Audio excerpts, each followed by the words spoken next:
SAS Rogue Heroes has been airing on BBC One, and the high-octane historical drama is inspired by the real heroes within the secret regiment. In the latest episode, Winston Churchill's son Randolph, played by Ian Davis, joined a special forces raid behind enemy lines on the Libyan city of Benghazi. Express.co.uk has all you need to know about what really happened. The upcoming episode shows Randolph Churchill join David Sterling, Connor Swindles, on a jolly to Benghazi. Disguised as German soldiers, they manage to bluff their way through an Italian checkpoint by the skin of their teeth.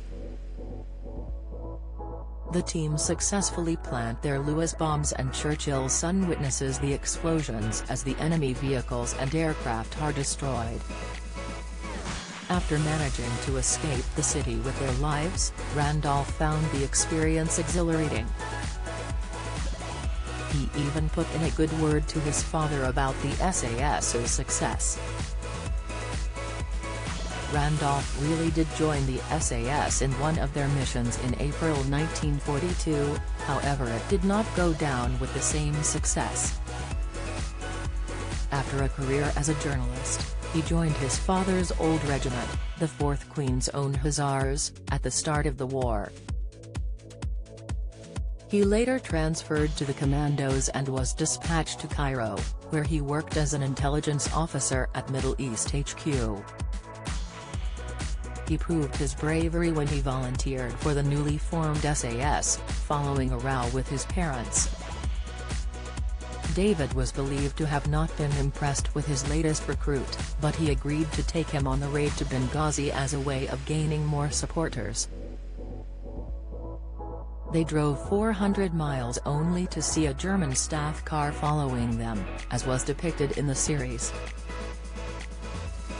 However, they managed to shake the car off, after giving them the slip in a side street in the city.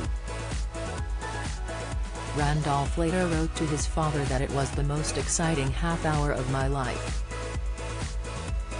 However, after reaching the docks, they found that both the rubber dinghies they were planning to use to plant the explosives on the boats had punctures. The unit hid out in an abandoned flat, which Randolph named 10 Downing Street.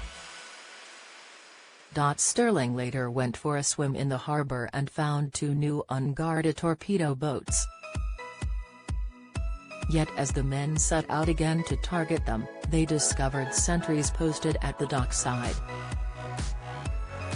Having to then bluff their way through the roadblock again, they left having failed to plant any explosives. A few days later, Randolph was injured after Sterling overturned his jeep. From his hospital bed, he wrote a glowing account of the raid on Benghazi to his father.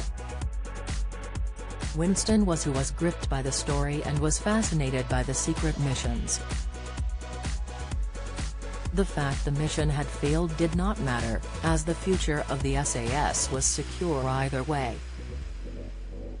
Randolph died in June 1968, aged 57, following a heart attack in his sleep. SAS Rogue Heroes airs on Sundays on BBC One at 9 p.m. The whole series is available on BBC iPlayer.